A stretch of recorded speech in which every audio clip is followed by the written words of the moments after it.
자, 인사드리고 강의 시작하겠습니다. 친구들, 일동 차렷 인사드리겠습니다. 안녕하세요. 자, 여러분들 우리 학설 특강 요 강의 진행할 건데, 학설 특강 일단은 요 강의에 대해서 간단히 조금 설명을 드리고 우리 요 본 강의를 좀 들어갈게요. 우리 형법에서 여러분들 공부할 때 학생들이 이 상당히 좀 어려워하는 파트가 우리 학설 파트가 있습니다. 물론 이제 다른 파트도 상당히 좀 어려워한데, 이 형법에서 학설을 좀 빼버렸다 그러면 형법 공부하기 훨씬 수월한데, 학설이 공부를 이제 처음 하는 초시생이나 입문자들, 그 다음에 어느 정도 좀 구력이 됐던 친구들이 하더라도 학설이 사실 가장 어려운 파트 중에 하나다라고 보시면 됩니다. 그래서 이 학설을 제대로 좀 마스터하고 제대로 여러분들 자 일단 숙지했다 그러면 형법이 훨씬 좀 수월한데, 학설 때문에 좀 많이 일단 어려워합니다. 그래서 제가 학설 강의를 마련하는데, 학설 강의는 크게 이제 우리 두 가지로 구성되어 있습니다. 첫 번째, 우리 학설 강의 지금 우리가 하는 게 우리 기본 강의 편이요, 기본 편이고, 그 다음에 좀 어느 정도 구력이 됐다 그러면 요건 이제 학설 심화 편이라고 보시면 되는데, 그럼 선생님 학설 강의가 이게 두 개가 구성이 되어 있는데 둘 다 들어야 됩니까? 이렇게 뭐 질문하는 친구들이 있을 텐데, 학설을 공부를 이제 처음 한다, 뭐 저한테도 학설 들어본 적이 없고 그 다음에 다른 선생님한테도 학설 전혀 들어본 적이 없다 그러면 일단은 이 학설 기본편 먼저 들으십시오. 우리가 고등학교 때 수능 공부를 한다라고 했을 때 우리 학설의 기본편이다 그러면 고등학교 1학년에 뭐 수학이나 영어다라고 보시면 됩니다. 그래서 학설 공부를 처음 한다 그러면 일단 기본편을 듣고, 기본편 들어 전체적인 좀 뼈대를 잡으시고, 그리고 나서 여러분들 우리 심화편 이렇게 들으시면 학설이 상당히 좀 어렵게 생각을 했는데, 내가 대학교에서 경찰행정학과 혹은 법학과에서 공부했는데 상당히 좀 어려웠거든, 도대체 뭔 말인지 몰랐고, 혹은 뭐 다른 선생님한테 강의 들었는데 그때도 상당히 좀 학설이 어렵게 느껴졌는데, 학설 공부를 좀 체계적으로 공부를 하시면 여러분들 또 논리적으로 접근하시면 학설이 상당히 좀 수월합니다. 그래서 일단은 학설을 이제 공부를 처음 하는 입문자다라고 했을 때는 우리 기본편 먼저 들으시고, 선생님 제가 이 우기쌤한테는 요 강의를 학설 강의를 처음 듣는데요, 제가 다른 선생님한테 공부를 좀 했었거든요. 그래서 학설을 생초시는 아닙니다. 최소한 제가 한 번 정도 들었습니다. 그때도 기본편을 드려야 되는가요? 이렇게 질문한 친구들이 있는데, 그때는 여러분들 기본편 듣지 마시고, 그때는 생초시생이 아니니까 우리 학설 심화편인데 그 심화편 바로 그냥 들으시면 됩니다. 그래서 학설은 크게 이제 두 파트로 구성되어 있으니까 요거 내가 어느 강의를 드려야 될지 요건 일단 참고로 좀 하시면 되고, 자, 그 다음에 우리 교재와 관련해서는 여러분들 형법 조문 학설책 해가지고 우리 학설편 요건 일단 들어갈 건데, 우리 학설편의 교재 우리 페이지가 우리 한 2쪽 페이지가 구성이 안 돼 있는데 안 적혀 있는데, 우리 머릿말 해가지고 자 우리 학설 2페이지, 그 다음에 우리 컨텐츠 목차 해가지고 3쪽 있는데, 우리 2쪽하고 3쪽 교재를 잠깐 볼까요?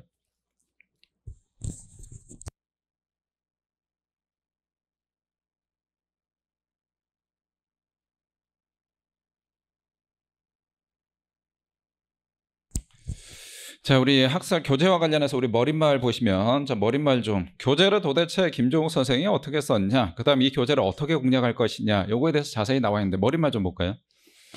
자, 일단은 첫 번째, 수험생들이 형법에서 어려워하는 부분이 학설 이론, 자 시험에 나올 만한 부분 중심으로 자 일단은 정리 문제화됐다라고 하는데, 이 교재는 여러분들 학설책은 우리 기출문제집의 성격도 상당히 있습니다. 여기에 있는 것들은 기출문제는 대한민국에 출제하는 각종 시험의 국가시험, 자 일단은 가장 우리 최상의 시험, 지금은 폐지가 되는데 사법시험, 그 다음 그 밑에 변호사시험, 법원행시는 학설이 출제가 안 됩니다. 법원행시는 법원 행정처에 출제하는데 철저하게 여기는 이론하고 여기는 판례하고 조문만 출제가 되고 학설이 출제 안 되기 때문에 법원행시는 없습니다. 그 다음에 법원행시가 24년도를 마지막으로 자 폐지가 됐습니다.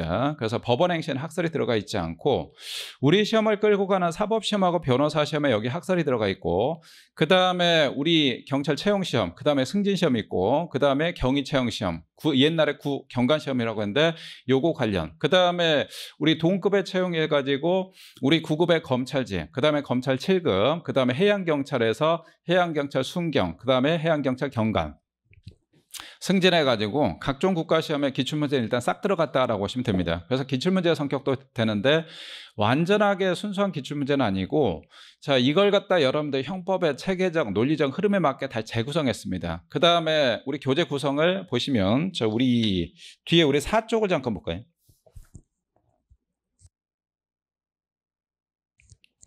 자, 교재 우리 4쪽을 보시면 자, 구성요건 차고해 가지고 우리 서설 뭐 내용이 쭉 나와 있고, 자, 그다음에 우리 교재 9쪽으로 한번 가 볼까요? 교재 9쪽을 보면 맨 위에 스텝 1 해가지고 기본 문제가 있습니다. 자, 일단은 학설은 아까도 말씀드렸듯이 우리 형법 공부할 때 상당히 좀 어려운 파트라고 했죠. 가장 어려운 파트 중에 하나인데, 자, 일단은 우리 공부할 때 좀 기본이 되는 문제, 난이도가 좀 쉬우면서 정말 기본이 되는 문제를 이걸 스텝 1으로 구성했습니다. 이렇게 일단 구성이 돼 있고, 자, 그 다음에 우리 뒤로 좀 가보시면, 자, 뒤에 교재 우리 15쪽으로 한번 가볼까요? 15쪽. 15쪽에 자, 우리 페이지를 보시면 맨 위에 스텝 2라고 했는데 스텝 2, 자, 기출 및 유제 문제라고 해서 여기는 기출 원문제가 들어가 있습니다. 일단은 자, 스텝 1에서 일단 기본은 어느 정도 좀 다져놓고 그다음 스텝 2에서 약간은 좀 응용이다라고 보시면 됩니다. 기출 원문제하고 그다음에 여기에 플러스 알파 해가지고 유제 문제, 요거는 이제 쌤이 만들었던 문제라고 보시면 됩니다. 이렇게 돼 있고, 그다음에 우리 구성요건 차고 여기에 파트는 없는데 여기보다 한 단계 좀 난이도 올라간다. 그러면 우리 스텝 3 해가지고 자, 요거 최상위 문제다라고 보시면 됩니다. 그래서 우리 요 교재와 관련해서는 기출 문제집의 성격이 있으면서 한편으로는 우리 기본서의 성격 가지고 있다. 따라서 학설 공부할 때는 여러분들 뭐 다른 선생님이 교재를 가지고 있든 아니면 제 기본서를 가지고 있든 아니면 제 요약서 가지고 있든 어느 친구들 상관없습니다. 그냥 이 학설 관련해서는 그냥 요거는 기본서의 성격도 가지고 있고, 자, 이 책 기출문제 성격 가지고 있기 때문에 이걸로 싹 여러분들 그냥 이해 한 거로 싹 된다, 이렇게 일단은 생각을 하시면 되고, 자, 다시 우리 맨 앞에 머릿말로 좀 오실까요? 머릿말. 자, 머릿말에 우리 페이지 2페이지 정도 되죠. 2페이지에. 자, 두 번째 단락에 보면 구체적으로 본 교재 구성은 다음과 같다라고 해서 첫 번째, 자, 우리 학설 및 이론 단계적으로 구성했다. 아까 말씀드렸죠. 우리 스텝 1, 스텝 2, 스텝 3 이렇게 일단 구성됐다라고 했고, 자, 그 다음에 우리 구체적으로 살펴보면 자, 1번 동그라미 1번 경찰 채용, 자, 수험생의 경우에 스텝 1부터 스텝 3까지 모두 공부하기 바란다라고 나왔는데, 자, 밑에 경찰 채용은 여러분들 우리 육경도 있고 해경도 있습니다. 제가 여기서 경찰 채용, 물론 이제 대부분의 요 강의를 듣는 친구들이 우리 육경, 육지경찰 요거 공부하는 수험생일 텐데 해양경찰도 준비하는 친구들 분명히 있을 겁니다. 그래서 자, 경찰 채용이다 그러면 육경하고 해경 따로 구분하지 않겠습니다. 똑같다라고 보시면 되고, 그래서 채용을 준비하는 친구들은 자, 일단은 스텝 1, 스텝 2, 스텝 3까지 있는데, 자, 요거 관련해서 요 스텝 3도 우리 채용도 남경하고 여경하고 좀 커트라인의 차이가 있죠. 자, 여경 같은 경우는 남경보다 기본적으로 총 100문제다 그러면 한 8개에서 한 10개 정도, 물론 이제 청마다 조금 차이가 있긴 한데 차이가 상당히 좀 있습니다. 그렇기 때문에 여학생들, 여경을 준비하는 친구들 같은 경우는 일단 다 봐야 된다. 스텝 1, 스텝 2, 스텝 3까지 다 봐야 되고, 그 다음에 7급은 경위 채용 시험이다. 이 친구들도 당연히 다 봐야 됩니다. 다 봐야 되는데, 남경 친구들이다 그러면 굳이 남경 친구들은 학설에서 자, 뭐 요걸 내가 다 마스터하겠다, 굳이 그렇게까지 갈 필요가 없습니다. 우리 시험과 관련해서 커트라인 잠깐 좀 말씀드리면, 자, 24년도 1차 시험에 경찰청에서 발표하는 커트라인, 자, 필기시험의 커트라인을 보면 일단은 자, 여경 친구들 같은 경우 기본적으로 80 한 6에서 한 88 정도, 그러니까 틀리는 개수가 여러분들 100문제 기준으로 했을 때 한 마이너스 한 12개에서 마이너스 한 14개 정도라고 보시면 됩니다. 그래서 기본적으로 형법에서 그 다음에 형사소송법, 즉 형사법에서 틀리는 개수가 4개 안쪽으로 이렇게 일단 해주는 게 상당히 좀 유리하고,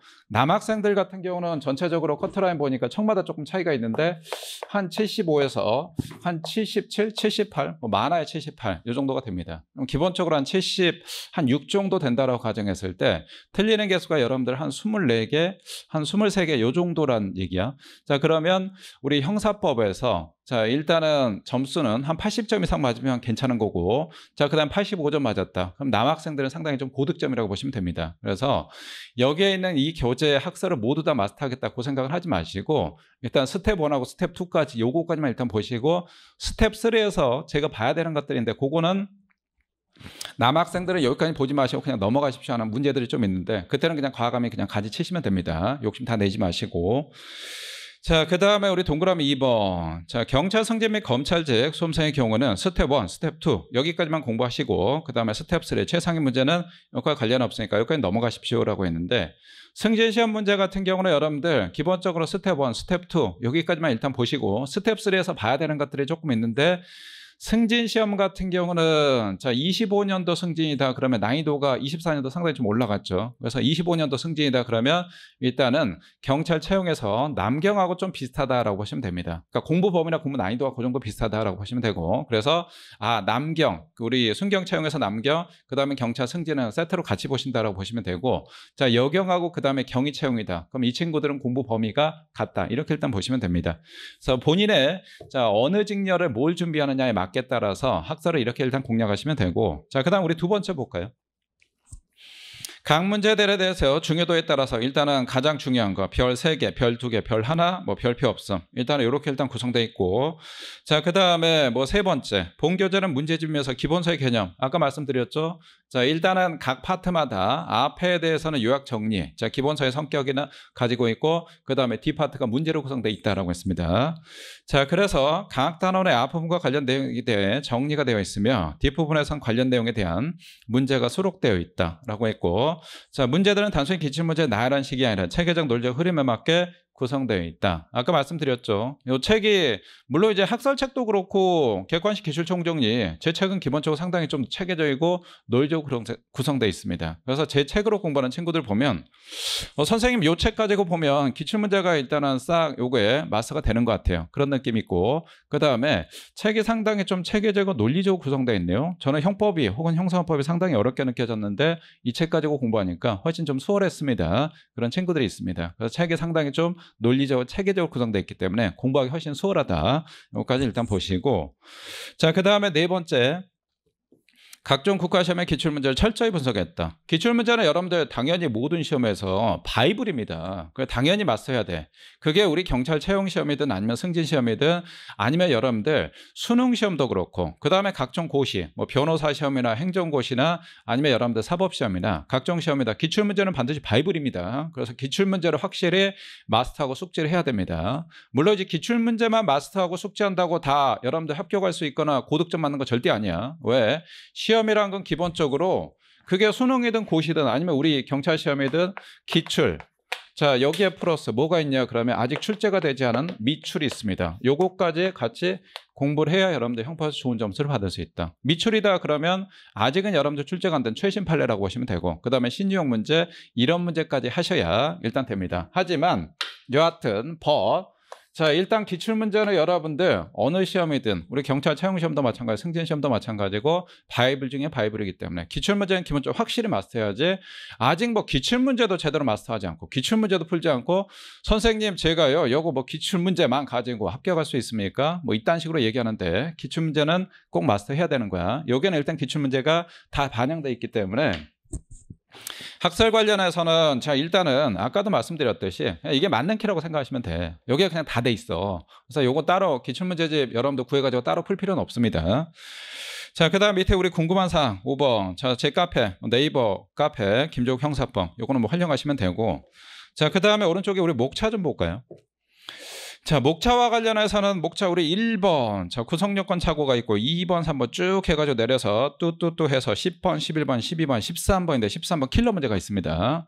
13번의 킬러 문제는 말 그대로 여러분들 수능시험도 킬러 문제가 있고 우리 채용시험이나 승진시험도 킬러 문제가 있고 각종 국가시험에 킬러 문제가 있는데, 이 킬러 문제까지 여러분 공략할 필요가 없습니다. 킬러 문제는 말 그대로 그냥 출제원들이 작정하고 내는 문제이기 때문에 킬러 문제 이런 문제들 킬러 문제구나 그냥 요것만 알면 돼. 그럼 킬러 문제 선생님 왜 출제합니까?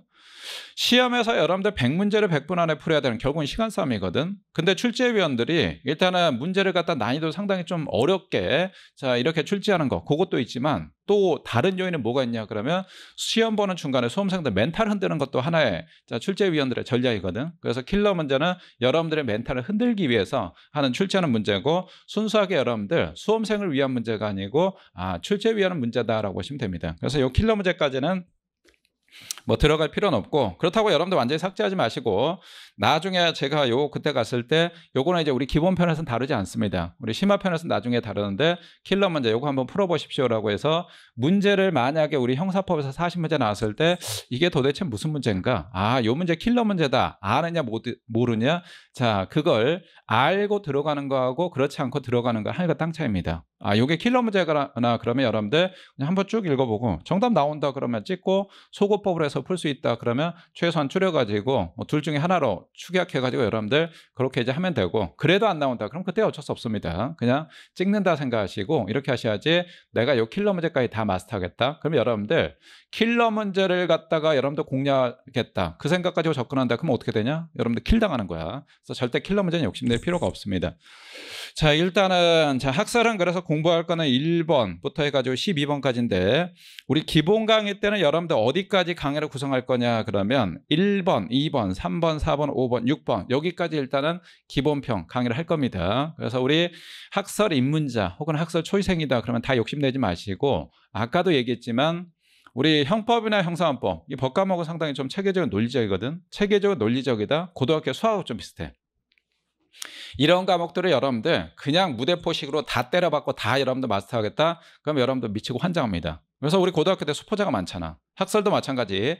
우리 학포자라고 하는데 아예 학설을 포기하는 친구들이 상당히 좀 많거든. 그래서 절대 여러분들 무대포로 접근하지 마시고 쌤이 하라는 대로 일단 단계적 체계적으로, 우리 지금은 우리 초시생들이니까 학설 공부를 처음 하니까 일단 제가 공부하라는 거 중심으로 어느 정도 공부를 해가지고 마스터를 해두고 그 다음에 여기서 한 단계 올리고 한 단계 올린다. 이렇게 단계적으로 공부하면 학설이 절대 어렵게 느껴지지 않습니다. 그래서 우리 기본 강의 때는 1번부터 우리 6번까지 이렇게 일단 진행한다. 이걸 일단 참고하시고, 자, 그 다음에 이 학설과 관련해서 구성이 그럼 선생님 어떻게 구성되어 있습니까? 당연히 이 학설과 관련해서 기본서 순서대로 구성되어 있지 않습니까? 라고 하는데 그건 아닙니다. 이 기본서 순서대로 여러분들 기본서 목차 순서대로 돼 있지 않고 여기는 일단 중요도 순서대로 되어 있습니다. 그래서 가장 앞에 있는 부분이 가장 중요한 거, 그 다음에 뒤로 갈수록 중요도가 조금 떨어진다. 그래서 우리 중요도 순으로 구성되어 있다. 자, 그러면 우리 1번부터 좀 볼까요? 자, 1번에 우리 구성요건적 착오. 자, 우리 착오와 관련해서 가장 중요한 것 중에 하나고, 두 번째 이법성 조학서의 전제한 착오, 다른 말로 오상방이라고 하고, 세 번째 원인에 있어 자론행위, 그 다음에 네 번째, 다섯 번째, 여섯 번째 쭉 나와 있는데, 자, 일단 기본적으로 우리 첫 번째에서 여러분들 다섯 번째까지는 우리 가장 중요하다라고 보시면 됩니다. 그래서 우리 첫 번째부터 다섯 번째까지는 우리 여기까지는 한 별 2개 정도 하시면 될까요?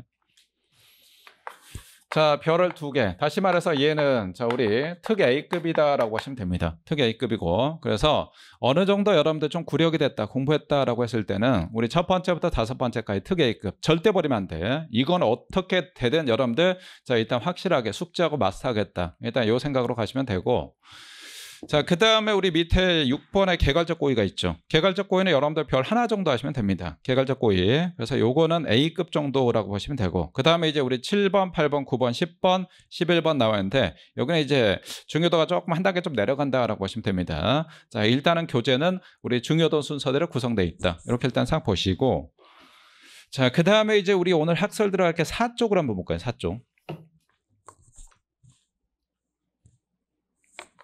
자, 우리 4쪽에 우리 맨 위에 타이틀 1번 구성요건 착오, 가로열고 사실의 착오라고 하는데 아까도 요거 말씀드렸듯이 정말 중요한 특 A급이라고 했죠. 상당히 좀 많이 출제가 많이 되는 부분인데, 자, 일단은 요 착오와 관련해서 우리가 여러분들 형법을 처음 공부할 때 혹은 형사소송법 공부할 때 경찰학 공부도 마찬가지인데 법과목을 처음 공부할 때 학생들이 가장 어려워하고 난해한 것 중에 하나가 뭐냐? 용어 자체가 상당히 좀 낯설고 어렵단 말이야. 우리 여기에 쓰는 용어는 우리 일상적으로 쓰는 용어들이 아닙니다. 내가 형법을 공부하는데 착오, 그 다음에 구성요건 착오, 뒤에 또 우리 여러분들 법률의 착오 또는 금지 착오가 나는데 금지 착오, 그 다음에 이법성 조학서의 전제한 착오, 이거 내용도 상당히 긴데, 그 다음에 우리 10조에 나오는 원인에 있어 자언행위 뭐 이런 것들이 있단 말이야. 그 다음에 착오와 관련해서 각 학설들, 예를 들어서 가장 어려워하는, 자, 일단 뭐 위법성 조학서의 전제한 착오다, 위전착이라고 하는데 거기에 보니까 뭐 엄격 고의설, 그 다음에 법역과 제한적 책임설, 뭐 행위반가치, 결과반가치, 뭐 심정반가치, 어려운 형사법 용어들이 상당히 많습니다. 그러다 보니까 공부를 처음 하는 우리 초시생 친구들한테 이게 상당히 좀 어려워. 우리 영어로 공부한다 그럼 뭐라고 생각하시면 되냐? 내가 이 영어 독해 문제를 푸는데 이게 수능 문제 푸는데 혹은 토익 문제를 푸는데 아니면 여러분들 뭐 일반 행정직의 영어 독해 지문을 푸는데 일단은 내가 문법이나 기본적인 거 공부했기 때문에 그 베이스는 있거든. 근데 여기에 나와 있는 영어 단어들이 모르는 게 태반이네. 그럼 일단 그 독해 지문이 해석이 잘 안 됩니다. 기본적으로 어느 정도 여러분들 단어를 좀 알아야 그래야 도대체 이 사람이 뭔 얘기를 하는지 알 수 있는데 이게 법과목도 마찬가지란 말이야. 여기에 나오는 용어들이 거의 무슨 이게 외계어야? 어려운 용어들이야? 그러다 보니까 이게 학설이 상당히 좀 어렵게 느껴지는데 그 용어들은 대부분 한자어로 구성되어 있고 상당히 좀 여러분들 자, 그 뜻을 잘 표현하는 그 용어들로 구성되어 있습니다. 그래서 제가 용어도 하나하나 쉽게 좀 설명을 드릴 테니까 용어부터 일단 잘 숙지하시고 아, 요게 이런 거구나. 그다음에 이 학설을 왜 우리가 배우는 거구나. 그 취지나 이런 거 기본적으로 알고 접근하시기 바랍니다. 그래야 여러분들 학설이 훨씬 더 쉬워. 그거는 뭐 저 기본 강의 했던 친구들은 형법을 갖다 혹은 형사문법을 갖다 무대포로 여러분들 자 제가 강의하고 그냥 암기하십시오. 그렇게 안 하죠. 자 일단은 기본적으로 왜 이렇게 논리가 나오고 왜 이런 게 되는지 하나하나 제가 설명을 다 드렸습니다. 그리고 나서 우리 접근했듯이 학설도 똑같다고 보시면 됩니다. 자 일단 우리 4쪽에 맨 위에 서설 나와 있는데 자 의 좀 볼까요? 자, 의에 뭐라고 돼 있냐? 구성요건 착오, 가로열고 사실의 착오라고 하는데 이름 둘 다 기억하십시오. 우리 구성요건 착오 또는 사실의 착오. 우리 행위자가 인식한 사실과 행위자다 그러면 우리 형법에서 우리 범인을 얘기한다라고 했죠. 우리 행위자. 범인이 인식한 사실과 현재 발생한 사실이 모두 범죄 사실의 양자가 불일치하다? 아, 일치하지 않다? 우리 일치하지 않다 다른 말로 착오라고 했네. 착오. 그 다음에 우리 한 페이지 좀 넘겨볼까요? 6쪽으로 한번 가보시죠. 우리 6쪽에 타이틀 3번에 학설 나와 있고 표가 나와 있는데 우리 첫 번째 우리 파란색입니다. 파란색 구체적 부합설 그 다음에 밑에 법정적 부합설. 자 일단 뭐 부합이란 용어가 나왔네. 부합 요것도 우리 기본 강의 때 용어 잠깐 설명드리긴 했는데 우리 4쪽 자 2차 차고 부합 요거 잠깐만 좀 용어부터 좀 볼게요. 자 일단은 형법 학설 어려운데 여러분들 자 일단 용어부터 일단은 잘 숙지하시면 공부하기가 훨씬 좀 수월합니다. 자 우리 여기 두 개 용어가 있는데 첫 번째 부합이 있고 그 다음에 착오가 있네. 부합이다 그러면 부합이다. 아 우리 형법 기본 강의할 때 한번 다뤘는데 우리 부합이다 일상적으로 좀 쓰죠. 다음 중 판례 태도에 부합하는 것은 혹은 형 경제정책에 부합하는 것은 이런 표현 쓴단 말이야. 우리 부합이다라고 하면 여러분들 합은 합치하다 할 때 합자입니다. 자 일단은 부합은 다른 말로 우리 일치하는 걸 부합이라고 합니다. 일치하는 거. 그럼 뭐가 일치하는 거냐? 자 일치한다. 우리 범죄와 관련해서 기본적으로 내가 생각했던 게 있고 그 다음에 실제로 발생한 결과가 있네. 예를 들어서 나는 A 죽이려고 했다. 그래서 잠복했다 A를 갖다가 총으로 빵 해서 저격해버렸네. 그래서 A가 죽었다. 난 생각은 A였고 실제로 발생한 결과도 A였다. 그럼 생각과 실제로 발생한 결과 일치하죠. 우리 이걸 다른 말로 뭐라고 하냐 그러면 우리 부합이라는 표현을 씁니다. 부합. 자 그 다음에 부합에 반대되는 개념이 우리 착오가 있는데 자, 착오는 우리 형법에서 무지 중요하다. 무지. 자, 우리 착오와 관련해서 우리 오늘 지금 당장 배울 게 구성요건 착오가 있고 그다음에 우리 법률의 착오가 있죠. 16조에. 그다음에 요거 중간 성격 가지고 있는 이법성 조약서에 전제한 착오. 일단은 착오들은 상당히 좀 중요합니다. 자, 착오는 다른 말로 뭐라고 할 것이냐라고 하는데 우리 착오라는 건 일상적으로 많이 쓰지. 아, 쌤 제가요. 경찰 공부 한 1년 만에 제가 충분히 합격할 거라고 생각하고 일단 이 시장에 뛰어들었는데 생각보다 좀 많이 걸렸어요. 그 원인을 분석해 보니까 제가 초반에 시행착오 너무 많이 겪었거든요. 우리 시행착오라는 표현 씁니다. 그래서 착오는 우리 다른 말로 자 일단은 일치하지 않는다. 즉 우리 불일치하는 걸 우리 착오라고 합니다. 그럼 뭐가 불일치하는 거냐? 내가 생각했던 거하고 실제로 발생한 결과가 일치하지가 않네. 생각하고 실제로 발생한 결과가 일치하지 않는다. 이때 우리 착오다라는 표현 쓰고 착오를 또 우리 다른 말로 착각이라는 표현 쓰죠. 착오 또는 오인했다. 여러분들 이런 표현 씁니다. 아, 자 착오다 그러면 착각을 했다. 오인했다. 자 일치하지 않는다. 오케이 이렇게 일단 기억하시고 자 그러면 이게 뭐냐? 자 나는 생각은 A를 죽이려고 했네. 근데 B가 사망해 버렸단 말이야. 나 A 죽이려고 총을 빵 쏘았는데 B가 죽었다. 자 그러면 이런 경우에 생각은 A인데 실제로 발생한 결과는 B란 말이야. 그럼 생각과 결과가 일치하지 않죠. 우리 이때 뭐라고 하냐 그러면 우리 착오다라는 표현 씁니다. 착오는 자 불일치한다. 착각이다. 오인이다. 오케이 일단 이렇게 일단 싹 기억을 하시고 자, 그 다음에 우리 착오 중에 많은 착오들이 있는데 우리 가장 대표적인 게 이제 첫 번째 우리 구성요건적 착오 요걸 다룰 텐데 구성요건적 착오 자 우리 구성요건 이건 안단 말이야. 우리 구성요건은 범죄로 구성한 요건 얘기하죠. 우리 범죄로 구성한 요건이다. 그럼 구성요건은 다시 두 가지가 있단 말이야. 자, 객관적 구성 요건이 있고 그다음에 주관적 구성 요건. 주관적 구성 요건은 뭐 주관, 우리 마음과 관련된 거다. 우리 대표적인 게 뭐 고의 이런 것들 있죠. 뭐 불법 영득의사 이런 것들이 있고. 자, 그다음에 객관적 구성 요건이다. 그러면 객관적 구성 요건, 우리 살인죄에서 사람 살해 뭐 이런 것들이 객관적 구성 요건이지. 자, 그다음에 강간죄에서 폭행 협박, 그다음에 간음. 자, 이런 것들 강간했을 때 요것들이 객관적 구성 요건인데, 객관적 구성 요건 다른 말로 우리 법조문에 얘기했죠. 자, 우리 통상적 구성 요건은 뭘 얘기하냐 그러면 여기는 당연히 앞에 우리 객관적 구성 요건 요게 생략돼 있습니다. 자, 그러면 구성 요건이다 그러면 객관적 구성 요건이다. 객관적 구성 요건은 다시 말해서 우리 법조문이다라고 했는데, 그러면 구성 요건적 착오. 자, 구성 요건적 착오다. 우리 사실의 착오다라는 표현도 쓰는데, 그럼 이거는 뭐냐라고 하는데, 아까 우리 구성 요건은 얘기했지. 구성 요건은 객관적 구성 요건, 다시 말해서 법조문이라고 했고, 착오는 내가 생각했던 거 실제로 발생 결과가 일치하지 않는다라고 했죠. 아, 자, 그럼 뭐 얘 간단하네.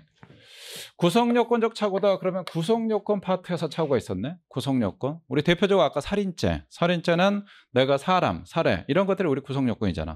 사람 살해. 나 A라는 사람 죽이려고 했다. 근데 B라는 사람이 죽었네. 이런 것도 우리 구성 요건에 대한 착오라고 하죠. 아, 자, 나는 자 일단은 생각하고 실제로 발생한 결과가 조금 다르네. 자, 제가 생각하고 실제로 발생한 결과가 일치하지 않는다. 나는 A란 사람을 살해하려고 했는데 B란 사람이 사망해버렸네. 그럼 이런 경우에 뭐가 되냐? A란 사람, A라는 구성요건 했는데 B란 구성요건이 발생했다. 그래서 우리 구성요건적 착오라고 했죠. 구성요건 착오. 다른 말로 또 사실의 착오라고도 합니다. 그러니까 왜 사실의 착오라고 하냐? 그러면 난 A라는 범죄 사실 하려고 했는데 B라는 범죄 사실이 발생했네. A라는 범죄 사실 하려고 했는데 B라는 범죄 사실이 발생했단 말이야. 그래서 우리 여러분들 사실의 착오 이런 표현도 씁니다. 그래서 우리 구성요건 착오 또는 사실의 착오 일단 개념 기억하시고, 여기에 구성요건 앞에 아까 뭐라고 했냐? 객관적이 생략돼 있다라고 했죠. 자, 우리 통상적 구성요건이다 그러면 객관적 구성요건 얘기하기 때문에, 그래서 객관적 구성요건에 대한 착오다. 오케이. 자, 요 개념까지 그러면 됐네. 객관적 구성 요건에 대한 착오다. 쉽게 말해서 다 A 죽이려고 했는데 B가 뒤져버렸다. 총을 자 일단은 자 스나이퍼인데 잠복에 있다가 총으로 빵 쐈는데 이게 엉뚱한 놈이 맞아서 죽어버렸네. 그럼 이거 어떻게 빼지? 뭐 그거 간단하지. 우리 자 구성 요건 착오 다시 한번 좀 볼까요? 자, 일단은 제가 요 관련해서 A하고는 철천지 원수지간이다. 그래서 내가 A를 죽여버리려고 했다. A를 죽여버리려고. 자, 일단은 저는 A에 대해서 살인의 고의가 있었습니다. 자, 일단 A에 대한 살인의 고의가 있었고, 그 다음에 밤늦은 시간에 잠복에 있다가 A 맞네. 오케이. 해서 제가 자, 일단은 총 가지고 A를 향해서 빵 쏘았네. 자, 근데 자, 이게 알고 봤더니 A가 아니고 A의 쌍둥이 동생 B가 죽어버렸단 말이야. 자, 일단 얘가 사망했습니다. 나는 얘에 대한 살인의 고의가 있었다. 자, 일단은 살인의 고의가 있었는데, 자, 실제로는 누가 사망해버렸냐? 자, 얘가 사망했습니다. 나는 얘에 대한 살인의 고의가 있었는데 얘가 사망했다. 그럼 B에 대해서는 내가 살인의 고의가 없었단 말이야. 살인의 고의가. 자, 나는 A를 죽이려고 했는데 B가 죽었다라고 했을 때, 그럼 이거 어떻게 빼지? 이거 뭐 간단하지. A 죽이려고 했으니까 우리 그냥 이거 B 빼버릴까? 자, 내가 A 죽이려고 했다. 근데 얘가 죽지 않았네. 그럼 당연히 우리 이거는 뭐 살인죄 미수가 되지. 자, 그 다음에 그냥 A 없다라고 가정하고 B만 보겠습니다. 나는 제가 사냥하는데 강원도에서 엽총 가지고 멧돼지 사냥하는데 자, 이게 엉뚱하게 동네 주민이 그냥 총 맞아가지고 죽어버렸네. 그럼 이거는 과실치사가 되잖아. 아, 요거에 대해서는 과실치사가 되고, 자, B 없다라고 가정했을 때 A 죽이려고 하는데 A가 죽지 않았다. 그럼 이때는 A에 대한 살인죄 미수가 되죠. 자, 그러면 다시 나 얘 죽이려고 했는데 얘가 죽지 얘 죽이려고 했는데 얘가 죽지 않고 엉뚱한 놈이 죽었다. 그럼 이거 어떻게 뺄 거냐? 간단하잖아. 자, 어떻게 빼냐? 자, 요거와 관련해서는 나는 A 죽이려고 했는데 A가 죽지 않았다. 그럼 A에 대해서 여러분들 우리 살인죄 당연히 미수로 빼겠죠. 살인죄 미수 빼고, 그 다음에 나는 B 죽이려고 생각을 안 했는데 엉뚱한 B가 죽어버렸네. 그럼 B에 대해서 여러분들 자 과실치사로 뺄 겁니다. 과실치사 요 관계가 되고, 자 이거는 어떻게 될 거냐? 이거는 뭐 당연히 상상적 경합이 되겠지. A에 대한 살인죄 살인 미수하고 그 다음 B에 대한 과실치사 이렇게 빼면 간단하단 말이야. 선생님 이렇게 빼면 간단하는데 그럼 왜 우리가 일단 학설을 뭐 배워야 됩니까? 뒤에 뭐 보니까 구체적 부합설, 법정적 부합설, 추상적 부합설도 있고 그 다음에 판례 입장도 있는데 왜 그런 거 배워야 됩니까? 너무 그냥 앞서가지 마. 잠깐만. 일단 스탑. 자, A 죽이려고 했는데 A가 죽지 않고 B가 죽었다. 그럼 우리 여러분들 상식 가지고 판단했다. 우리 법제식 가지고 판단했다. 그럼 A에 대한 살인미수, B에 대한 과실치사 이걸 빼면 된단 말이에요. 근데 둘관계 무슨 관계냐? 둘관계 우리 상상적 경합이라고 했죠. 우리 상상적 경합은 어떻게 빼냐? 그러면 가장 센 놈 가지고 빼잖아. 예를 들어서 자, A라는 죄를 보니까 10년 이하 징역, B라는 죄를 보니까 7년 이하 징역. 그럼 둘관계 상상적 경합이다. 그러면 가장 센 놈, 즉 10년 이하 징역 이걸로 처벌하죠. 10년 이하죠. 가장 센 놈 가지고 처벌한단 말이야. 실체적 경합은 곱하기 2분의 1 가중하는 거고. 자, 그러면 자 일단은 살인죄 미수 한번 가볼까? 살인죄는 우리 기본적으로 형량이 어떻게 됐냐? 그럼 살인죄 기수는 사형, 그다음에 무기, 유기형 같은 경우는 5년 이상 이렇게 돼 있단 말이야. 5년 이상 유기징역. 5년 이상이다 그럼 최대 30년이죠. 30년인데 미수다 그럼 여러분들 미수는 통상적인 장애미수를 얘기합니다. 우리 장애미수는 우리 깎아주는 규정, 임의적 여러분들 감경 규정 있죠. 임의적 감경. 그럼 요거는 살인죄 미수다. 판사가 얘가 보니까 또 초범이네. 그러면 사형 안 때린단 말이야. 무기도 안 때리고 유기형이다라고 했을 때 그럼 5년 이상 자 여러분들 30년 이하 이렇게 된단 말이야. 5년 이상 30년 이하. 그 다음에 B에 대한 과실치사다. 과실치사는 형량이 상당히 가볍지. 자, 2년 이하. 이렇게 하니까, 자, 5년 이상 여러분들 30년. 자, 요거를 일단 깎아준다. 그럼 얘네들은 2.5년에서, 자, 15년이 되겠네. 그 다음 과실치사다. 그러면 얘는 2년 이하. 이렇게 되니까. 자, 그러면 요거 상상경합이다. 그러면 얘 과실치사는 의미 없죠. 그럼 얘는 최대 얼마까지 때리냐? 일단 15년 때린단 말이야. 아니, 선생님 이렇게 해서 때리면 되잖아요. 그렇지 때리면 돼. 근데 무슨 문제가 생기냐? 우리 법감정은 조금 안 맞아. 법감정은 왜 안 맞습니까? 라고 하는데 법감정하고 우리 다른 사례 해볼 거예요. 이런 것들이 뭐 정형화되니까 뭐 그런가 보다 이렇게 생각할 수가 있는데 우리 다른 사례 한번 볼게요. 우리 영화나 드라마 같은 데 보면 여러분들 자주 이게 맨날 뭐 막장 드라마 해가지고 나오는데 우리 재벌집 해가지고 여러분들 우리 재벌집 뭐 막내 아들 예전에 송중기 씨가 열어날 때 재벌집 막내 아들 거기도 한번 나왔는데 일단은 제가 재벌집의 첫째고 그 다음에 아빠가 바람 피워가지고 자 일단 제 동생을 낳았는데 제 동생이 이복 동생이란 말이에요. 근데 아버지가 자 일단 분명히 저는 첫째인데 사업을 갖다가 회사를 갖다가 저한테 물려주지 않고 동생한테 물려주려고 합니다. 근데 제가 그걸 갖다가 아버지가 그런 생각 가지고 있다는 걸 제가 알아버렸습니다. 동생이 외국에 유학 갔다가 오늘 귀국을 하네. 공항을 통해서 와가지고 차 끌고 온다는 거. 제가 입수를 하고 내가 저 새끼 죽여버려야 되겠다. 교통사고 과정에서 죽여버려야 되겠다. 그 계획을 짜고 자 그 다음에 동생이 공항에서 자 일단 와가지고 아빠가 또 차를 보내줬거든. 차를 보내서 이 차 타고 오네. 오케이. 제가 우리 교차로에서 우리 영화 같은데 여러분들 이런 거 많이 나오죠. 자 일단은 동생이 공항에서 일단 집에까지 차 타고 갑니다. 제가 여기서 싹 덤프트랙을 갖다가 잠복에 있다가 동생 차 일단은 다른 놈들하고 다 모의를 하지. 그래서 일단은 자 다른 놈들이 자 일단은 김종 야 있잖아 네 동생 일단 차로 출발했다. 오케이 해가지고 제가 사거리에서 준비하고 있다가 오니까 바로 그냥 덤프트랙을 확 밀어버립니다. 덤프트럭으로 그냥 여러분들 한 시속 한 80km, 100km 싹 밀어가지고 여기 있는 사람 현장에 직사해버렸네. 자 일단 저는 제 동생 당연히 죽었을 거라 생각했는데 나중에 경찰이 발표하는데 뭐냐 여기는 동생이 아니고 동생이 일이 있어가지고 자기 밑에 자 직원을 그냥 운전사를 먼저 보내고 동생 여기 동승하지 않았네. 그래서 엉뚱한 놈이 죽어버렸습니다. 그러면 우리 아까 요도로 대입하면 나는 생각은 동생을 죽이려고 했는데 엉뚱한 직원이 죽어버렸네. 그러면 동생에 대한 살인미수 그 다음에 직원에 대한 과실치사 이거 그렇게 빼냐? 근데 이거 법감정 좀 안 맞잖아. 왜? 난 동생을 죽일 생각이 있긴 하지만 요 덤프트랙으로 싹 밀어가지고 운전사를 갖다가 그냥 잔인하게 죽여버렸단 말이에요. 내가 잔인하게 죽였다. 그런데 살인미수로 빼? 근데 살인미수는 형량이 상당히 좀 가볍잖아. 반토막 내가 깎아줘야 되니까. 이런 문제점이 있구나. 문제점이 있다 그럼 당연히 시정을 해줘야 되겠죠. 시정을. 그래서 나오는 게 뭐냐 그러면 여러분들 구속요건 착오라고 합니다.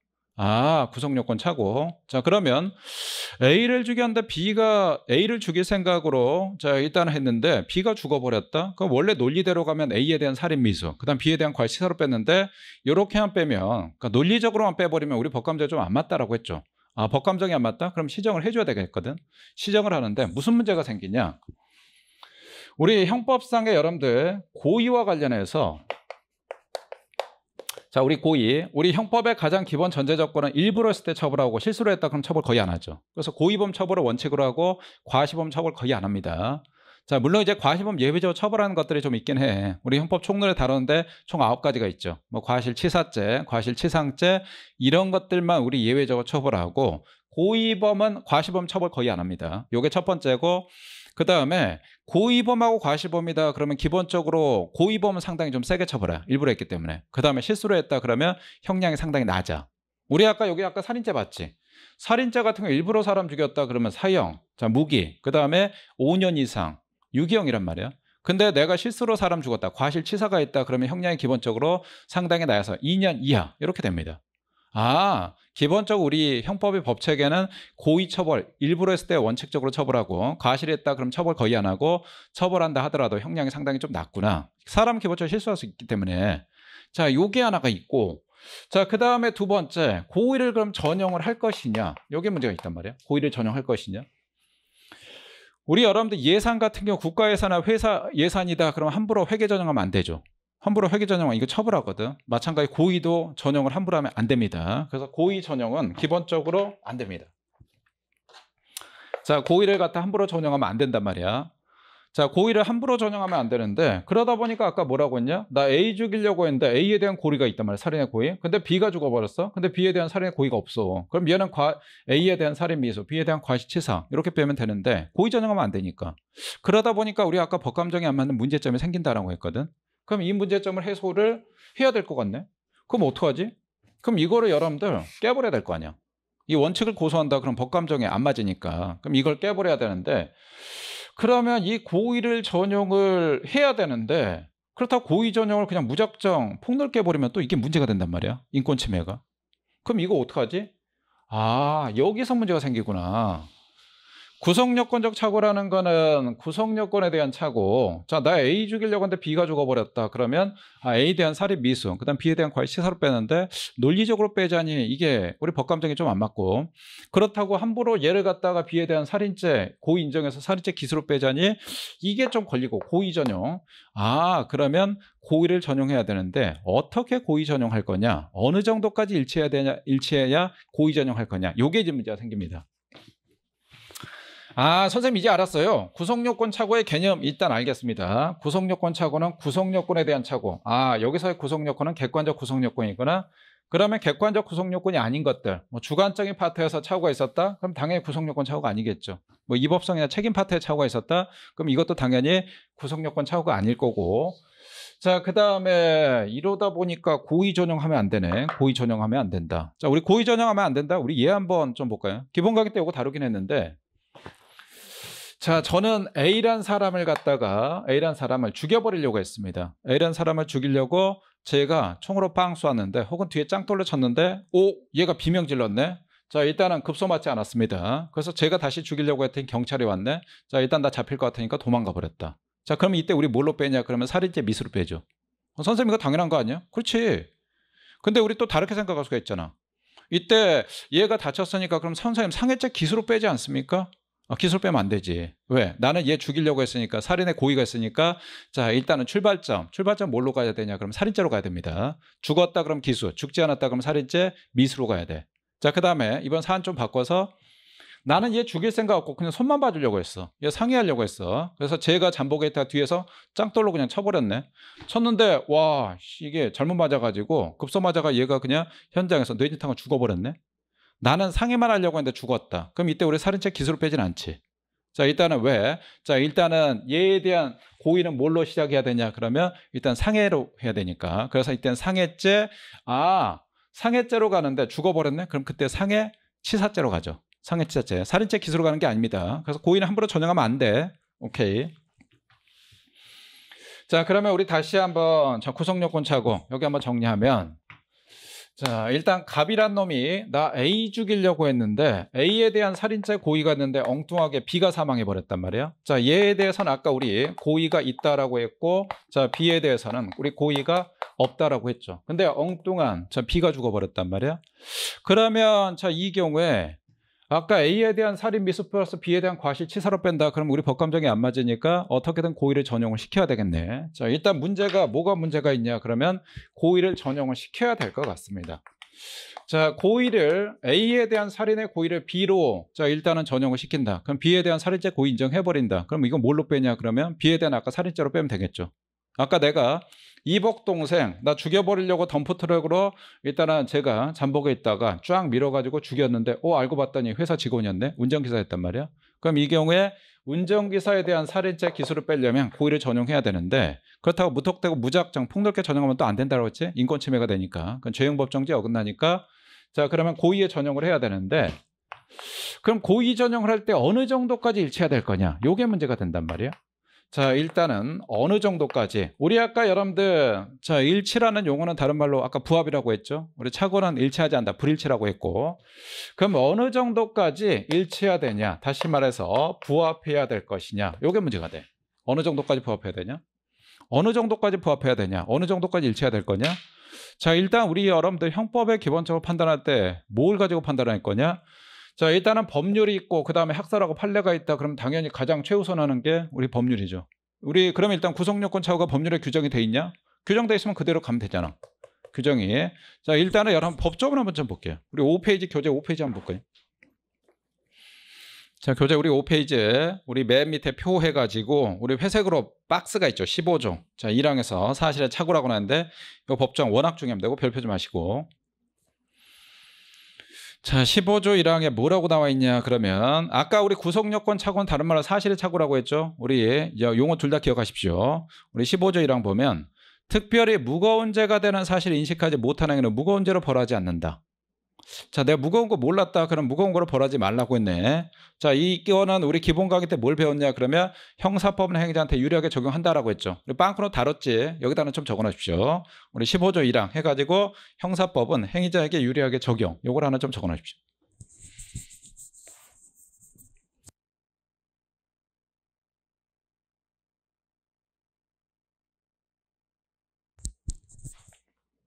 자 우리 빵꾸노트 여러분들 정말 중요한 공식입니다. 기본 강의 때 설명 다 드렸고 다 숙지하십시오라고 했죠. 자 밑에 우리 표 밑에 동그라미 1번 볼까요? 행위자 가벼운 범죄 사실 인식하고 무거운 결과를 발생시킨 경우에 15조 1항에 무거운 죄로 벌하지 않는다. 요거 다시 우리 여러분들 자 요것도 일단은 자 별표 좀 해두시고 자 일단 뭐냐 15조 1항에 뭐라고 되어 있냐 그러면 자 나는 생각은 가벼운 범죄였는데 실제는 무거운 범죄였다. 그럼 뭘로 처벌할 거냐라고 하는데 우리 형사법은 행위자한테 유리하게 간다라고 했지. 나는 생각은 가벼운 건데 실제는 무거웠다. 자 우리 뒤에 또 중요한 판례가 하나 나오는데 한 페이지 좀 넘겨볼까요? 자 우리 6조의 맨 위 판례라고 해서 1번 자 의뢰사례하려고 했으나 요거 별표 좀 하시고 판례 워낙 중요하고 많이 출제가 되죠. 자 의뢰살해하려고 했으나 난 원수 을 죽이려고 했네. 근데 캄캄 밤중에 사람이 많이 모여 혼잡한 상황에서 공범의 독촉을 받자. 자 요 공범은 공동 전범이라고 보시면 됩니다. 공범의 독촉을 받자. 자신의 장모.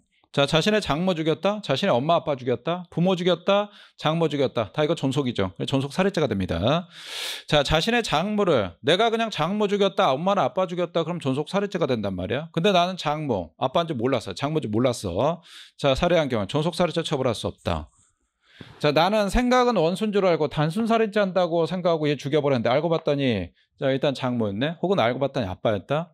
그러면 생각은 단순 살인죄. 근데 실제로는 뭐였냐? 그럼 무거운 존속 살인죄가 된단 말이야. 그럼 이거 뭘로 뺄 것이냐라고 했는데 우리 아까 그랬죠. 우리 방학노트에서 공식 형사법은 행위자한테 유리하게 간다. 아 당연히 형사법은 행위자한테 유리하게 가니까 요거 존속 살해가 아니고 단순 살인죄로 처벌하겠죠. 오케이 요거 뭐 간단하네.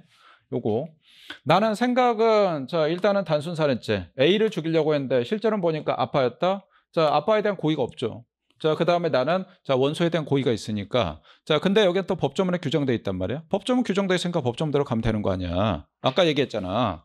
우리 형법 공부할 때 기본적으로 자 일단 법률이 있고 그다음에 학설하고 판례가 있다. 그러면 법률이 우선한다. 법률에 규정돼 있으면 거기로 가면 되는 거야. 근데 문제는 뭐냐 그러면 자 일단은 존속살해나 이런 것들은 규정이 돼 있단 말이야. 원수 죽이려고 했는데 아빠가 죽었다 혹은 장모가 죽었다. 이거는 명문에 규정돼 있기 때문에 명문대로 가면 되는데 자 그러면 그거는 여러분들 한쪽은 가볍고 한쪽은 무거운 범죄잖아. 그럼 이거 대등한 범죄는 어떻게 되냐. 나 A 죽이려고 했는데 B가 뒤져버렸다. A 죽이려고 했는데 B가 죽었다 라고 했을 때 대등관계는 여기는 그럼 어디에 규정돼 있지? 우리 앞에 법조문 다시 우리 5쪽 가볼까요? 자, 5쪽에 여기와 관련해서 보니까 자, 일단은 구성요건 차고는 15조 1항에 딸랑 이거 하나밖에 없네. 이거? 그럼 이거 어떻게 처벌하지? 어떻게 이걸 처리하지? A 죽이려고 했는데 B가 죽었단 말이야. 그러면 일단은 법조문 가지고 해결해야 되는데 이건 대등관계는 법조문에 해결이 안 되네. 그러면 어쩔 수 없죠. 그때는 우리 나오는 게 뭐가 있냐? 그러면 학설하고 판례가 있습니다. 자, 그럼 우리 학설은 자, 요거와 관련해서 3개 학설이 있는데 자, 우리 학설 용어가 조금 어렵습니다. 교재 우리 6쪽을 한번 가볼까요? 6쪽. 자, 기본적으로 여러분들 구성요건적 개념, 자, 구성요건 차고의 개념 잡아드리고 그 다음에 학설, 요것도 전체적인 틀 잡아드리고 디테일하게 다시 한번 다 세팅해드릴 겁니다. 자, 우리 6쪽에 우리 구체적 부합설이라고 나와있네. 구체적 부합설. 자, 동그라미 1번에 행위자가 인식한 범죄 사실과 실제로 발생한 범죄에 구체적으로 부합한다. 즉 구체적으로 일치하는 경우에만 발생 사실에 대한 고의기수 인정하고 그렇지 않은 경우 인식한 범죄 사실에 대해서 미수와 발생한 범죄 사실에 대해서 과실범이 성립한다라고 나있네. 과실범이. 자, 일단은 구체적 부합설 첫 번째 우리 파란색에 뭐라고 되어 있냐. 구체적으로 일치한다라고 했네. 구체적 일치? 구체적으로 일치한다는 건 뭐냐 그러면 나 A 죽이려고 했는데 A가 뒤졌다? A가 죽었다? 정확히 내가 목표한 타겟에 자 일단 결과 발생했다. 이때만 고의 인정하겠다. 그 얘기입니다. 그 외에는 고의 전용 안 한다. 이게 우리 여러분들 구체적으로 자 일치한다. 구체적 부합설 이걸 얘기합니다. 그래서 우리 첫 번째 나온 학설이 뭐가 있냐 그러면 자 요거와 관련해서 우리 구체적 부합설이 있습니다. 아, 구체적으로 일치했다. 내가 정확히 A 죽이려고 했는데 A가 죽었다. 그때만 고의 인정하고 그 외에는 고의 인정 안 하겠다. 다시 말해서 구체적 부합설은 뭐냐? 그럼 고의 전용 거의 안 하겠다. 그 얘기입니다. 자, 일단 이렇게 일단 기억하시고 자, 그다음 비판점에 우리 기억과 니은인데 기억과 니은은 요거 체크 정도 하시고 우리 기본 편에서는 여러분들 우리 니은은 지금 일단 넘어가시고 기억만 일단 좀 기억해 주십시오. 자, 고의 기술 인정한 범위가 지나치게 협소하다라고 했는데 자, 여기다 우리 부연 설명 좀 적어 놓을까요? 여기다 우리 고의 기술 인정하는 범위가 지나치게 협소하다. 우리 여기다 가로 열고 여러분들 고의 전형을 거의 하지 않는다. 이렇게 좀 적어 놓을까요? 고의 전형 거의 하지 않는다. 자, 구체적 부합설은 고의 전형 거의 안 합니다. 얘네들은. 자, 일단은 자 이렇게 하나 좀 적어 놓으시고 그다음 우리 법정적 부합설 볼까요? 법정적 부합설. 밑에 우리 판례라고 나와 있죠.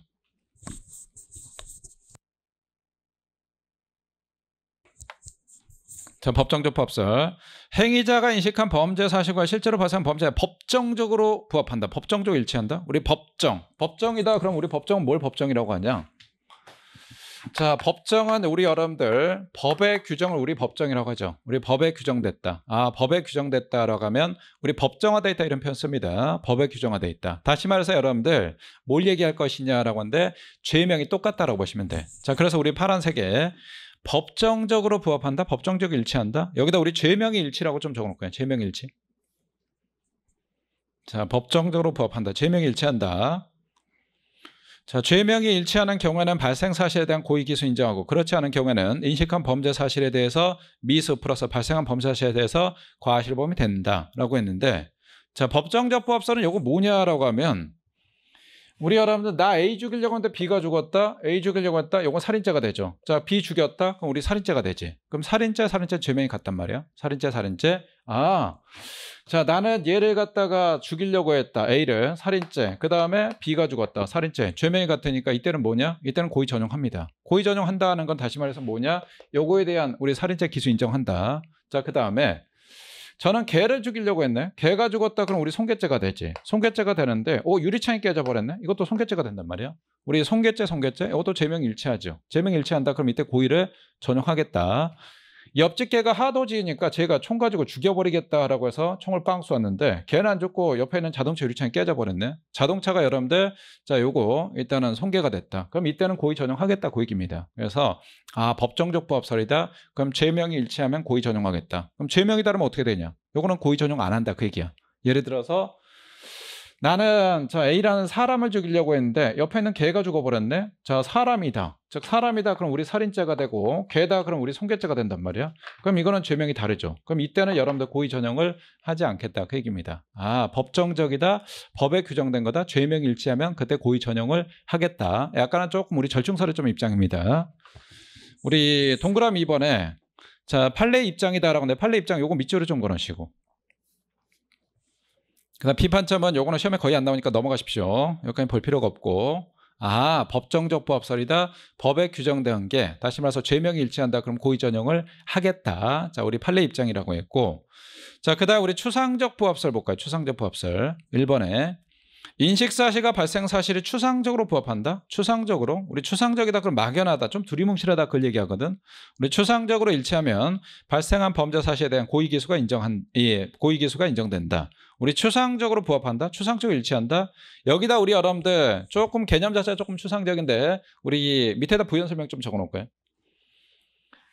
자, 추상적으로 일치한다. 이거 뭘 얘기할 것이냐 그러면 요거는 그냥 범죄가 되면 됩니다. 범죄가 되면. 그래서 일단은 추상적으로 일치하면 추상적 부합이다 그러면 자, 범죄가 성립하면 자, 우리 자, 족하다 이렇게 적으시죠. 범죄가 성립하면 족하다.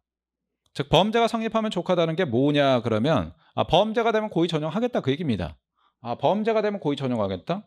아까 우리 여러분들 나 A 죽이려고 했는데 B가 죽었다. 그럼 요거는 자 살인죄 둘 다 범죄란 말이야. 그럼 이거 고의 전형해. 그다음 나 개 죽이려고 했는데 유리창 깨져버렸네. 그럼 이것도 범죄. 손괴죄 손괴니까 고의 전형해. 자 그다음 우리 아까 세 번째 나 A 죽이려고 했는데 개가 죽어버렸네. 그럼 이거 살인죄고 손괴죄죠. 그럼 이것도 범죄, 이것도 범죄죠. 그럼 얘네들은 뭐냐 그러면 이것도 고의 전형합니다. 그래서 우리 추상적 부합설이다. 야 요거 내가 원래 생각했던 게 범죄가 되고 실제로 발생한 것도 범죄가 된다. 그러면 이게 죄명이 같든 다른 상관없다. 그냥 고의 전형하겠다라고 해서 얘네들은 상당히 좀 폭넓게 고의 전형을 인정합니다. 자 그러면 우리 밑에 비판점 볼까요? 자, 비판점에 기역, 니은, 디귿 나와 있는데 니은하고 디귿은 넘어가시고 기역만 체크를 하실까요? 기역. 자, 고의 기수 인정하는 범위가 지나치게 넓어진다라고 했는데 아까 우리 뭐라고 했냐 그러면 얘네들은 고의 전형을 폭넓게 인정한다라고 했죠. 여기다 우리 가로 열고 좀 적어 놔십시오. 자, 가로 열고 우리 일본에다 자, 고의 전형을 폭넓게 인정한다. 이렇게 일단 적어 놔십시오. 자, 우리 추상적 부합설. 자, 일단은 우리 학설 3개가 있었지. 아까 구체적 부합설. 부합은 아까 개념 설명드렸습니다. 내가 생각했던 거 실제로 발생 결과 일치하는 거 우리 부합이라고 했고 일치하자는 게 착오다라고 했고 불일치. 자, 구체적 부합설. 구체적 딱 일치해야 된다. 구체적이다 그러면 내가 목표했던 타겟 그대로 자, 결과 발생해야지. 그렇지 않는다 그럼 고의 전형 안 한다. 얘네들은 고의 전형 거의 안 한다라고 했죠. 자, 그 다음에 법정적이다. 법조문이 자 일단 죄명이 일치하면 그때 고의 전형하겠다. 추상적이다. 그런 거 다 필요 없다. 그냥 자 내가 생각도 죄가 되고 그다음 실제로 발생한 경우도 죄가 된다. 그러면 이것도 고의 전형하겠다. 얘는 폭넓게 고의 전형을 인정을 한다. 이렇게 했습니다. 그래서 학설 일단 3가지 이름은 암기해야 돼. 그리고 구체적 부합설, 법정적 부합설, 그다음 추상적 부합설. 요거 암기하시고 자 그다음 오른쪽에 우리 7쪽 볼까요? 7쪽에 우리 학설의 핵심 정리가 나와 있는데 자 일단은 제가 그동안 진짜 많이 거의 1시간 동안 풀로 설명드렸거든. 뭐 때문에 그러냐 그러면 궁극적인 목적은 구성요건 착오의 공적 목적은 우리 7쪽에 우리 학설 핵심 정리 요 표입니다. 그래서 요 표 별표하시고 요거를 숙제해야 돼. 자 요거를 숙제하는데 자 우리 앞에 5쪽에 아직 안 본 것들이 있거든. 그거 또 봐야 돼. 자 우리 맨 위에 7쪽 잠깐 볼까요? 자 구분해서 우리 맨 위에 구체적 부합설, 그 다음 법정적 부합설. 법정적 부합설 아까 판례라고 했지. 그래서 법정적 부합설 여기다 우리 판례라고 다시 한번 적어 놓으시고 자 그 다음 우리 추상적 부합설 여기 나와 있고 우리 왼쪽으로 좀 가볼까요? 왼쪽에 보니까 우리 구체적 사실에 착오가 있고 밑에 보니까 추상적 사실에 착오가 있네. 그 다음 우리 중간에 또 뭐라고 돼 있냐? 회색으로 돼 있는데 객체의 착오 또 방법의 착오가 나와 있네. 선생님 구성요건 착오 또는 사실의 착오 요 개념도 좀 낯설고 좀 추상적인데 여기에 보니까 무슨 구체적 부합설, 추상적, 법정적 부합설 오케이 요까지 됐단 말이야. 근데 여기 또 왼쪽에 구체적 사실의 착오 그 다음 추상적 사실의 착오, 객체의 착오, 방법의 착오 이건 또 뭐예요? 미치고 환장하겠는데요. 자 일단은 자 우리 앞에 5쪽을 잠깐 볼까요? 5쪽을 자 앞에 5쪽에 로마자 2번에 구성요건적 착오의 유형 나와 있는데 구성요건 착오 유형 자 여기는 우리 자 일단 쉬는 시간 조금 드리고 요거 좀 들어갈게요. 일단 쉬는 시간 좀 갖겠습니다.